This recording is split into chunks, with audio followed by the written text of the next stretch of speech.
Et bienvenue à vous donc pour cette première halte spirituelle de l'année qui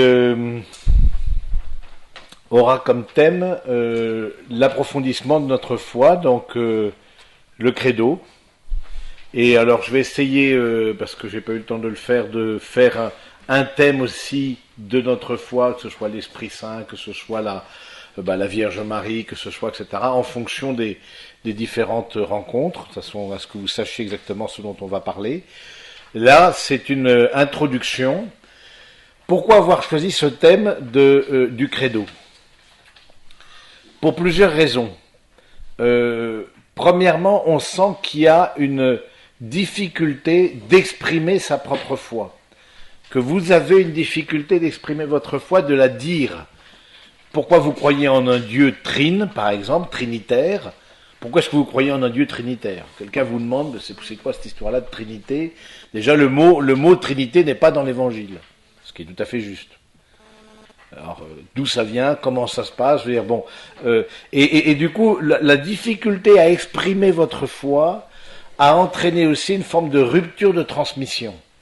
C'est-à-dire que on voit chez beaucoup de jeunes, en tout cas, bon, peut-être pas dans vos familles, mais dans un certain nombre de familles, déjà de la génération un peu d'avant, c'est-à-dire de grosso modo vos parents. Hein, voilà, on était chrétiens par tradition, on était catholiques, pratiquants, etc. Et puis on voit que bon, il y a une ou deux générations qui n'ont pas su transmettre, qui ont eu de la difficulté à transmettre, et qui ont eu de la difficulté à dire leur foi. Ça ne veut pas dire qu'ils ne la vivaient pas. Alors vous me direz, c'est le plus important, c'est de la vivre. Mais en même temps, le fait de transmettre sa foi, c'est capital, parce que c'est donner des raisons pour dire ce en quoi on croit et pourquoi on y croit. Et donc, du coup, je me suis dit, ça peut être bien de faire, justement, et vous pourrez inviter aussi d'autres personnes, soit qui se préparent, je suis une personne, je sais pas si elle est là, une confirmation d'adulte, par exemple, une dame qui m'a dit, ben voilà, ça peut être aussi l'occasion pour des gens qui, soit d'approfondir leur foi tout simplement, soit qui sont dans une démarche, soit de catéchuménat, soit de préparation pour un sacrement comme le sacrement de la confirmation comme adulte, eh bien voilà, de venir participer, parce que somme toute, il y a peu de lieux où on peut trouver justement de façon un peu plus approfondie, voilà, une connaissance de notre foi, ce en quoi on croit, hein, et qui est récapitulé dans le credo. Et du coup, voilà, je me suis dit, ça peut être, c'est un peu comme les retraites fondamentales. Vous savez, dans les foyers de charité, il y a des retraites fondamentales. Voilà, c'est sur ces. Alors l'année dernière, on a plus utilisé des questions en lien avec la famille et le couple. Alors c'est vrai peut-être qui sont plus pratico-pratiques quelque part. Mais en même temps, je me dis, il faut pas laisser tomber cette dimension de connaissance de notre foi et d'approfondissement. Donc, durant l'année, on va cheminer ensemble sur cette question-là, sachant qu'évidemment, il y a plus d'articles de credo que de rencontres. Alors, je ne sais pas trop comment on va faire. Soit on va modifier le credo, mais c'est peut-être pas possible. Soit on va essayer de traiter, ou on va déborder, je ne sais pas. Bon, comme nous avons l'éternité devant nous, n'est-ce pas? Donc, mais voilà, un peu l'idée de ces enseignements sur le credo, parce que ça ravive évidemment notre connaissance de notre foi. Ça nous permet de trouver des mots pour la dire. Hein, ça nous permet de trouver des mots pour la dire. Alors, je me suis dit, on va pas refaire le couteau à couper le beurre, s'il existe déjà. Eh bien, j'ai pris tout simplement dans le catéchisme de l'Église catholique, et je compte cheminer avec ça pendant le temps qu'on a ensemble, hein, le catéchisme de l'Église catholique, que vous avez peut-être, et qui est un grand cadeau que Jean-Paul II nous a fait, hein, le dernier catéchisme officiel remonté au Concile de Trente. Hein, le Concile de Trente, hein, qui au XVIIIe siècle, hein, qui au fond a fait un catéchisme pour s'opposer entre autres à la réforme. Donc c'est ce qu'on appelle la contre-réforme catholique. Mais bon, depuis le Concile de Trente, la foi n'a pas changé, on est bien d'accord, mais les manières de l'exprimer et la manière de la comprendre, évidemment, ont changé. Hein, et donc du coup, Jean-Paul II en 92, nous a donné ce catéchisme de l'Église catholique 1992, et qui était donc 2 siècles, pratiquement un peu plus de 2 siècles après le Concile de Trente.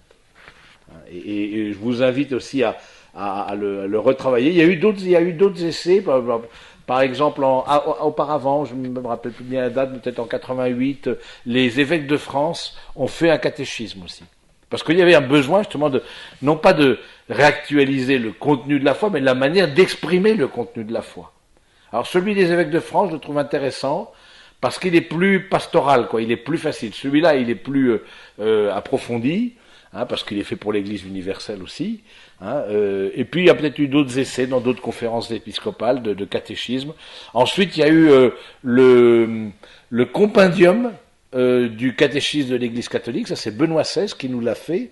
À qui on le doit, avec les questions-réponses. Je ne sais pas si vous saviez. Donc, c'est-à-dire, voilà, ce gros pavé, qu'est-ce qu'on en fait bon, et du coup, à partir des questions-réponses, le compendium du catéchisme. Donc, vraiment, la substance de la substance. Hein, donc, et puis ensuite, il y a eu, pour les jeunes, mais le nom m'échappe.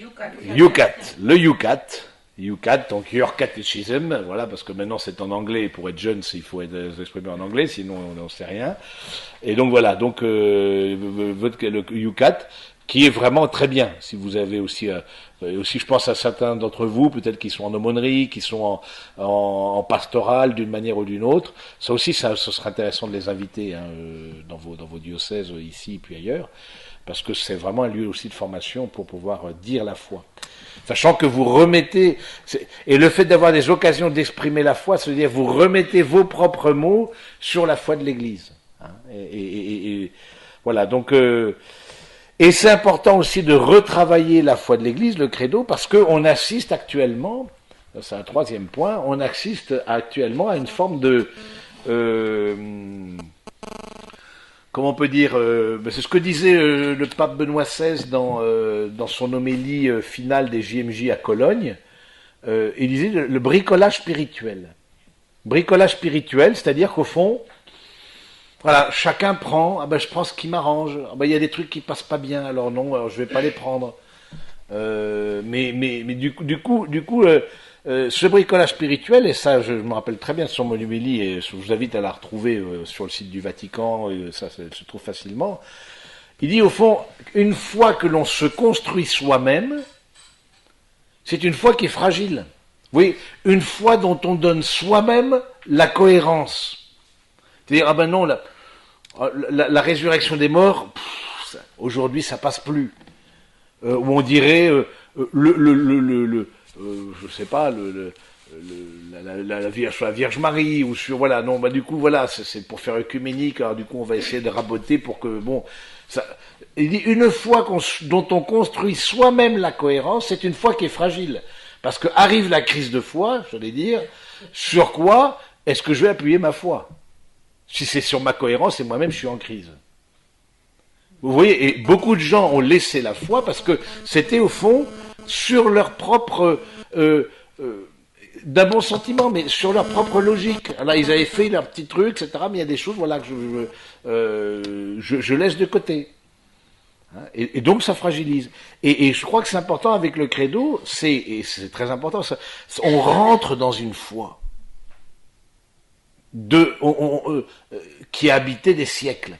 Et des millions et des millions de personnes, le cœur de millions, voire de milliards de personnes, hein, et qui habite encore le cœur de milliards de personnes. C'est-à-dire, cette foi catholique, et ça c'est la grâce aussi parce qu'on dit oui mais c'est trop dogmatique, il faut être plus bon, il faut cette grâce d'avoir un credo, c'est-à-dire on sait ce en quoi on croit. C'est la foi catholique. Et la religion catholique avec la religion orthodoxe sont les deux religions à proposer un credo officiel. Pourquoi c'est important? Vous n'avez pas ça, par exemple, dans le protestantisme, vous n'avez pas ça dans le judaïsme, vous n'avez pas ça dans l'islam. Je ne parle même pas des religions orientales, où là, c'est vraiment une invitation, il faut une interprétation personnelle, et on voit bien les difficultés que ça peut poser, hein, que ce soit dans le protestantisme ou dans l'islam, par exemple, ou même dans le judaïsme. Il n'y a pas, personne sait ce que ça veut dire d'être musulman. Personne peut le dire. Du moment que j'ai fait ma profession de foi, que j'ai dit que Dieu est grand et Mohammed son prophète, je suis musulman. Ensuite, j'interprète les interprètes. Dans cette question d'interprétation, mais c'est ingérable après. Hein, ou de même chez les évangéliques, par exemple, où vous vous rappelez en 2011, ce pasteur évangélique qui voulait brûler des Corans en place publique, etc. Il a fallu que Obama intervienne, oui, c'était déjà lui, oui, c'est en direct, comme si le président des États-Unis n'avait rien à faire que gérer un pasteur qui est un peu illuminé, quoi.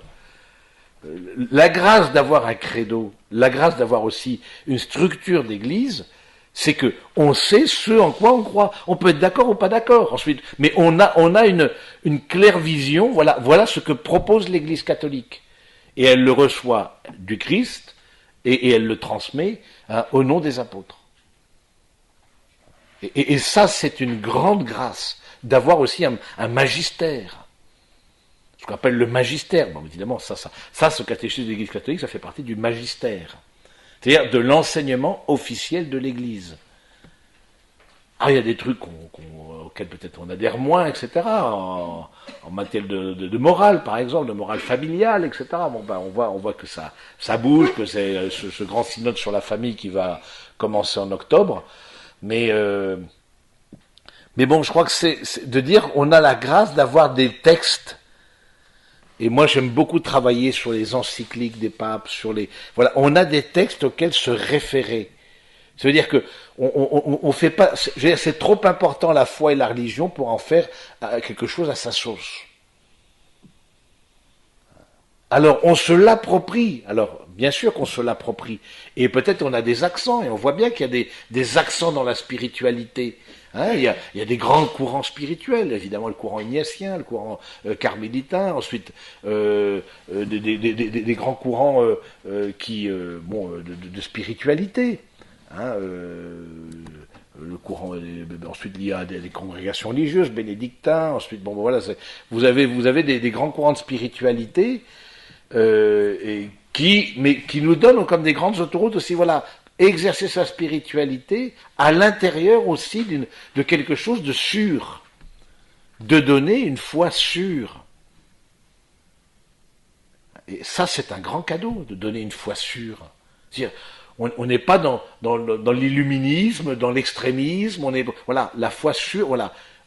De façon sûre, on peut vous donner un catéchisme de l'Église catholique, ce en croit l'Église et la transmet, et en même temps, dans cette foi de l'Église, il y a des spiritualités diverses. Et en même temps, dans ces spiritualités, je l'incarne. Mais justement, là, comme c'est important d'être guidé, comme c'est important d'être accompagné, d'être formé, parce que comme c'est une matière spirituelle, par définition, on peut très bien partir complètement dans le décor, comme c'est spirituel. Vous pouvez pas partir dans le décor disons, c'est plus difficile en physique, en chimie, en mathématiques, etc. C'est plus compliqué parce que vous avez les lois, et puis tout de suite, c'est vérifiable, c'est quantifiable. Par définition, le spirituel n'est pas quantifiable, hein, et ni mesurable.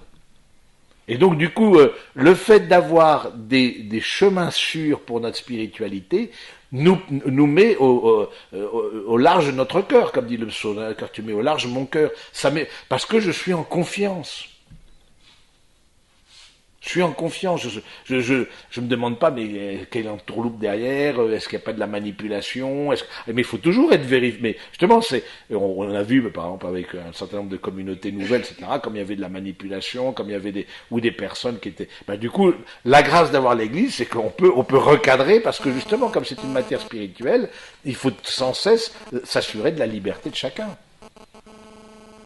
Parce c'est un levier très fort aussi pour la vie intérieure. Et donc aussi, il faut faire attention de ne pas tomber dans des fausses doctrines ou dans qui ensuite nous entraîneraient dans le décor. On a vu un certain nombre d'hérésies, hein, à travers l'histoire de l'Église. Hein, on peut dire la dernière en date, c'est le jansénisme. Hein, et donc du coup, c'est vraiment moi qui a été condamné, mais qui a quand même été très forte dans l'Église. Je veux dire, donc, et bon, qui est une erreur sur la grâce, par exemple, hein, de croire que la grâce est au bout de nos actes, que le salut est au bout de nos actes. Ça s'est entraîné, hein. Les dames de Port-Royal, vous connaissez peut-être ça, on disait pur. Alors du coup, il fallait une rigidité de vie, une telle rigidité, etc. On disait pur comme des anges, orgueilleuse comme des démons, parce que tout était c'est ça le pur, hein, ou avant encore bon, l'hérésie cathare, ça c'est encore avant, mais c'est ça. Du coup, il y a eu et ça a quand même fait beaucoup de jansénisme a beaucoup eu des conséquences, jusqu'au début, on peut dire, jusqu'avant le concile, même s'il a été condamné, mais dans l'esprit des gens, c'est resté très fort. L'Église est rigide. Et la foi chrétienne, c'est rigide. Or, être rigide, précisément, peut être tout à fait s'opposer à la foi. La preuve, ça a été condamné. Donc, juste pour vous dire comment on peut très bien, très vite, avec un petit, entre guillemets, sur la grâce, un petit levier qui va pas, et ensuite construire toute une spiritualité, mais qui éloigne de la foi de Jésus-Christ, qui n'est plus dans la foi de l'Église. Mais qui, évidemment, a des choses communes. Hein, donc, voilà, juste pour vous dire que moi, plus ça va, plus je trouve que la grâce d'appartenir à l'Église, vous me direz, ça tombe bien que ce soit dans ce sens-là, mais et non pas dans l'inverse, mais je veux dire, il y a vraiment, au-delà de défendre la boutique, j'allais dire, mais au-delà de ça, je me dis, parce qu'on, bien sûr, il y a eu des erreurs, des errements, etc., des tâtonnements, on voit bien, mais on a quand même une spiritualité qui est sûre, en tout cas, on peut trouver des moyens de nous accompagner dans nos spiritualités, à travers l'accompagnement spirituel, à travers le magistère, à travers un certain nombre de grands chemins spirituels dont je vous ai parlé. Ben voilà, on est, il y a des choses où on met au large notre cœur, on est en confiance. Et confiance, c'est le mot foi aussi, credo, hein, c'est pareil, avoir foi, avoir confiance, c'est pareil. Donc, d'où l'importance de dire, parce que c'est ça, oui, mais moi j'aimerais bien un truc plus affectif aussi, un truc, quelque chose qui parle plus aux gens, il faut... Oui, mais est-ce que c'est la foi de l'Église? Alors, à nous de la monnayer, mais... Et puis un deuxième point, ou quatrième point pour l'introduction, cette foi-là, elle s'adresse à l'intelligence. Hein, la foi, hein, on a vu ça dans l'éducation l'année dernière pour celles d'entre vous qui étiez là, et puis bienvenue d'abord à celles qui sont nouvelles et qui arrivent. Donc, mais on a vu que l'éducation de l'intelligence inclut l'éducation de la foi. Parce qu'au fond, justement, la foi, c'est élever l'intelligence à une réalité qu'elle ne voit pas par les sens, qu'elle ne peut pas percevoir par le sens, par les 5 sens. Hein, c'est ça. Et donc, notre foi élève notre intelligence aux réalités divines que l'on ne perçoit, qu'on ne peut pas. Et ça, du coup, la foi, on va le voir tout à l'heure, c'est l'adhésion de l'intelligence à un Dieu qui se révèle. Oui, je dis, c'est vrai. Et le vrai, c'est le bien c'est le bien de l'intelligence. Donc c'est intéressant de se dire aussi, comme c'est important de s'adresser à l'intelligence aussi de nos contemporains, et Benoît XVI, moi, pour lequel j'ai une très très grande affection, et pour ses enseignements, la clarté de ses enseignements, c'est extraordinaire, a beaucoup travaillé ce lien entre foi et raison. Précisément pour dire, il n'est pas irrationnel de croire. Et si l'on ne veut pas faire si on fait une coupure entre la foi et la raison, ce qui arrive par exemple en islam, par exemple aujourd'hui, il y a une coupure qui date à peu près du Xe siècle, voilà, où c'est travailler avec son intelligence sur Dieu lui-même, c'est déjà un blasphème. Ben non, ça va être compliqué parce que du coup, on peut pas poser de questions. C'est la volonté de Dieu. Ben, ça, c'est compliqué. Là. Du coup, on met l'accent sur la volonté de Dieu. Tout est volonté de Dieu. Ben non, tout n'est pas volonté de Dieu. Ou alors la volonté de Dieu, faut m'expliquer certaines choses, quoi. Et alors, nous aussi, on a eu cette dérive vers le volontarisme, justement, hein, le volontarisme. Mais Mais justement, c'est intéressant de dire, connaître la foi, quelque part, nous rend plus intelligents, plus équilibrés aussi, nous permet justement d'éviter les erreurs. Et d'éviter des erreurs de comportement. D'éviter que l'on a connues aussi dans l'Église. On va pas se cacher avec le petit doigt, hein, mais donc voilà, pour plusieurs raisons, je crois que c'est important aujourd'hui. Ça l'a toujours été, et on a les outils pour. Si vous voulez, l'Église a fait un gros travail aussi avec le UCAT, avec le compendium, avec le catéchisme. Dans ces 15, 20 dernières années, elle a fait un gros travail pour pouvoir dire la foi. Parce qu'on voit bien, surtout dans nos sociétés occidentales, cette perte de la foi chrétienne et de la foi tout court est dramatique, parce que c'est aussi la perte d'une espérance. Hein, vous savez, la connexion des vertus théologales. La foi est une vertu, hein, vous connaissez la définition d'une vertu, hein, c'est une vertu qu'elle soit cardinale ou théologale, hein, les 4 vertus cardinales, justice, tempérance, force et prudence, et puis les 3 vertus théologales, foi, espérance, charité. La vertu s'acquiert par la répétition des actes. Hein, et donc du coup, c'est intéressant les vertus théologales ont Dieu pour finalité, en tant qu'il est aimé, en tant qu'il est cru et espéré. Mais en même temps, ça s'acquiert, donc c'est un don, c'est une grâce, c'est ce qu'on dit pour les vertus. Il y a un cadeau qui nous est fait dans des vertus théologales, parce que avec simplement notre réflexion, on ne peut pas arriver à découvrir Dieu, à l'aimer et à espérer. Il nous faut une grâce. C'est la grâce du baptême, la grâce de l'effusion du Saint-Esprit qui nous est donnée. Et donc, je crois que c'est important de se dire que dans la foi, on a besoin aussi de la connaître, parce que plus on connaît Dieu, plus on l'aime. Et plus on l'aime, plus on le connaît. Et du coup, à travers le credo, c'est une connaissance aussi de la réalité divine. Et nous avons la chance d'avoir des outils pour ça. Des outils qui ont fait l'objet de quantité de travail. J'ai personnellement connu Monseigneur Carli, qui est archevêque argentin, qui était archevêque émérite, maintenant cardinal, et qui a travaillé au catéchisme de l'Église catholique. Mais il y a eu toute une équipe internationale, etc. Donc ça a vraiment été, vraiment, je trouve que un don, et le UCAT, là aussi, là, pour le coup, là, on voit bien que l'Église veut vraiment répondre à cette déchristianisation, à ce manque de foi et à cette perte de sens derrière ça.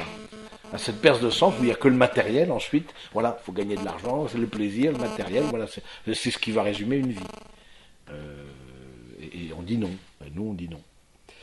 Alors, mes amis, sans plus attendre, je vais faire, là, le commentaire, carrément, de ce que je vous ai donné.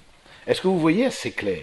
Oui, pas très. Hein. Alors, moi, je vous propose d'aller allumer, là parce qu'il faut allumer, parce qu'on a plus de lumière. La maison ne recule devant aucun sacrifice.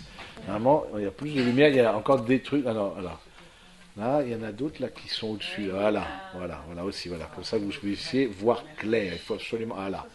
Ouais, il faut allumer tout. Tout doit être, la foi est une lumière. Donc, du coup, on va illuminer de façon magnifique. Très bien. Oui, non, laissez-moi aussi, j'ai besoin de lumière aussi. Oui, même si la foi m'éclaire. Il y en a un qui n'est pas allumé. Oui, bon, mais c'est peut-être. Il doit. Oui, il est malade. Ça va être ça, oui. Alors, je vous propose de lire cet extrait du catéchisme de l'Église catholique. Vous avez, ça c'est juste un petit rappel, mais bon, vous savez ça par cœur. Les numéros, c'est par numéro. Hein, dans tous les documents du magistère sont numérotés, c'est-à-dire les paragraphes sont numérotés. Ça veut dire que quelle que soit l'édition que vous prenez, là c'est Mamplon, etc. Il peut y avoir d'autres éditions. On ne donne pas la page, on donne le numéro, parce qu'évidemment c'est beaucoup plus bon. C'est un truc technique, mais c'est intelligent parce que du coup on se fixe là, prof. Vous avez quel numéro, hop, vous prenez votre... Et puis vous tombez sur la même chose. Alors, profession chrétienne, les symboles de la foi. Quand je dis je crois, qui dit je crois, dit j'adhère à ce que nous croyons. La communion de la foi a besoin d'un langage commun de la foi, normatif pour tous, et unissant dans la même confession de foi. Dès l'origine, l'Église apostolique a exprimé et transmis sa propre foi en des formules brèves et normatives pour tous. Hein, Romains au 10, la lettre aux Romains et la première lettre aux Corinthiens, qui sont citées en référence. Mais très tôt déjà, l'Église a voulu recueillir l'essentiel de sa foi en des résumés organiques et articulés destinés surtout aux candidats au baptême. Cette synthèse de la foi n'a pas été faite sur les opinions humaines, mais de toute l'Église a été recueilli ce qu'il y a de plus important pour donner au complet l'unique enseignement de la foi. Et comme la semence de CNV contient dans une toute petite graine un grand nombre de branches, de même, ce résumé de la foi renferme-t-il en quelques paroles toute la connaissance de la vraie piété contenue dans l'Ancien et le Nouveau Testament. C'est Saint Cyril de Jérusalem qui nous dit ça. On appelle ces synthèses de la foi profession de foi, puisqu'elles résument la foi que professent les chrétiens. On les appelle credo en raison de ce qui en est normalement la première parole, je crois. On les appelle également symbole de la foi. Le mot grec symbolon signifiait la moitié d'un objet brisé, par exemple un seau, que l'on présentait comme un signe de reconnaissance. Les parties brisées étaient mises ensemble pour vérifier l'identité du porteur. Le symbole de la foi est donc un signe de reconnaissance et de communion entre les croyants. Symbolon signifie ensuite recueil, collection sommaire. Le symbole de la foi est le recueil des principales vérités de la foi, d'où le fait qu'il sert de point de référence premier et fondamental de la catéchèse. Là, à travers ces 4 numéros, moi je trouve qu'il y a déjà beaucoup de choses qui se sont dites. Qui dit je crois dit j'adhère à ce que nous croyons. L'unité de la foi, c'est l'unité de l'Église. Et donc c'est la charité qui est dans l'Église. Et on voit les difficultés, parfois, justement, les hérésies, ou des difficultés, sans aller vers des hérésies, mais il a fallu, dans certains mouvements, dire, voilà, est-ce que certaines spiritualités ou manières de pratiquer sa foi, du coup, on sentait que ça engendrait une division entre les chrétiens. Et ça, il faut faire très attention à ça, parce que je pense par exemple à quelque chose qui est assez peu répandu en France, le chemin néo-catéchuménal, qui est une association de fidèles, qui a aussi des prêtres, etc., qui est reconnue par l'Église, mais il a fallu, du coup, qu'il propose un nouveau chemin catéchuménal pour les gens déjà baptisés, et même pour les prêtres. Et donc, du coup, dans la célébration de l'Eucharistie, ils avaient remixé l'Eucharistie, et comme on faisait avant, on sortait jusqu'à temps que l'on soit réinitié dans la foi chrétienne, alors qu'on était déjà baptisé, voire prêtre. Alors, du coup, il y a la Congrégation pour la doctrine de la foi, qu'on appelait auparavant le Saint-Office, a dit, écoutez, là, il y a un souci, là. C'est pas la foi de l'Église. La liturgie, par exemple, on l'accueille comme l'expression de la foi de l'Église. Parce que l'ex orandi, l'ex credendi, c'est la loi de la prière, c'est aussi la loi de la foi. Et donc du coup, comme c'est important, vous voyez, c'est là où on sent que le Saint-Esprit est à l'œuvre, etc. C'est pas simplement nos forces humaines, nos cohérences humaines, mais d'avoir une même foi, c'est une unité. Et on voit aussi dans des familles, quand il y a des foi ou des difficultés, je pense aux lefévristes par exemple, aux personnes qui ont quitté la foi de l'Église, mais qui en même temps le portrait du pape dans leur salle à manger, je veux dire, donc et qui vous dit que non, tout ce que vous dites là, j'y crois, mais dans la réalité, il n'y a pas d'adhésion profonde à la foi de l'Église et à tout ce que l'Église, entre autres au Concile, qui engage la foi de l'Église. Vous voyez comme ça crée dans les familles des séparations, des divisions. Même ceux qui sont dans la tradition, par exemple, dans l'Église, on voit bien que c'est pas facile, tant pour eux de vivre ça. Moi, je connais une jeune fille, par exemple, qui, dans sa famille, elle n'est pas acceptée parce qu'elle est une fille super, vraiment équilibrée, vraiment, et moi, elle a choisi plutôt la tradition, le rite traditionnel, le rite Saint-Pie V, bon, dans l'Église. Mais même ça, on voit bien que c'est compliqué. Ou alors, tout un temps, c'est moins vrai maintenant, avec le mouvement charismatique. Alors, il y avait, si on n'était pas charismatique, on n'était pas catholique. Ben non, charismatique, c'est très bien, mais c'est une spiritualité. Donc, juste pour dire que l'importance de l'unité, de ce en quoi on croit, qui permet l'unité de l'Église, qui permet l'unité aussi d'une famille, et qui permet la communion. Je ne peux pas dire je crois, sans dire nous croyons. Hein, la communion, justement, a besoin de la foi, a besoin d'un langage commun. Donc juste pour rappeler ça, et bon, du coup, les symboles, il y a eu deux symboles de la foi, les professions de foi, comme on dit. Hein. Les élus aussi nous envoient leur profession de foi. C'est marrant qu'ils aient repris les candidats, plus exactement, à une élection, leur profession de foi, pour justement dire ce en quoi ils croient, et voilà, nous aussi on a des professions de foi.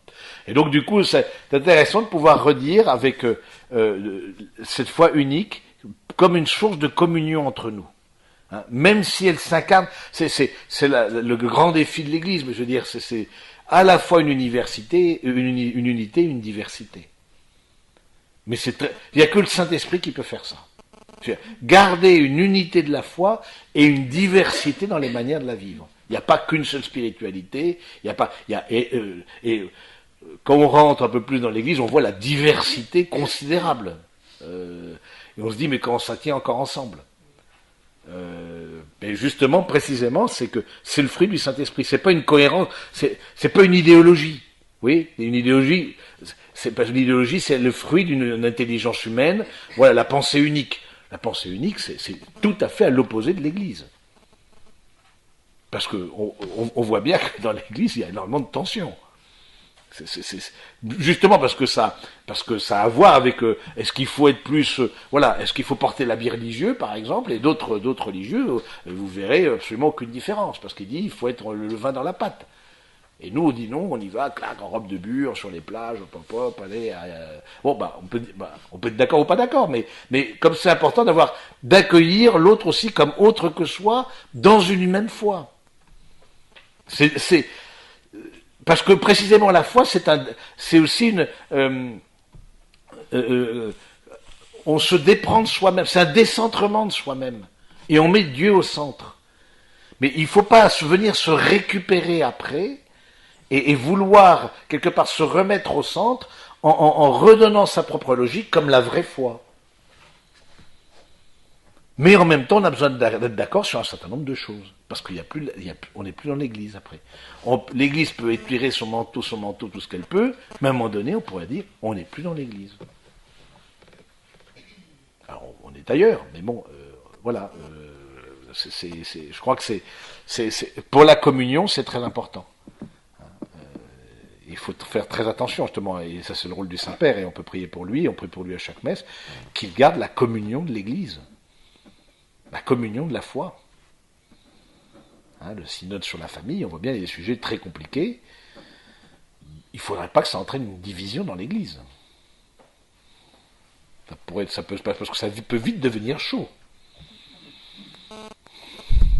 Là, je voyais ce matin, il y a 5 cardinaux qui ont réaffirmé l'importance du sacrement du mariage, etc., etc. Bon, indissoluble et compagnie. Donc, ils ont redit ça de façon très clairement, dans un livre, et dont le préfet pour la congrégation pour la doctrine de la foi. Donc voilà, alors comment, par rapport à une question comme ça, comment faire pour à la fois donner droit à une miséricorde et en même temps garder le dépôt de l'Église?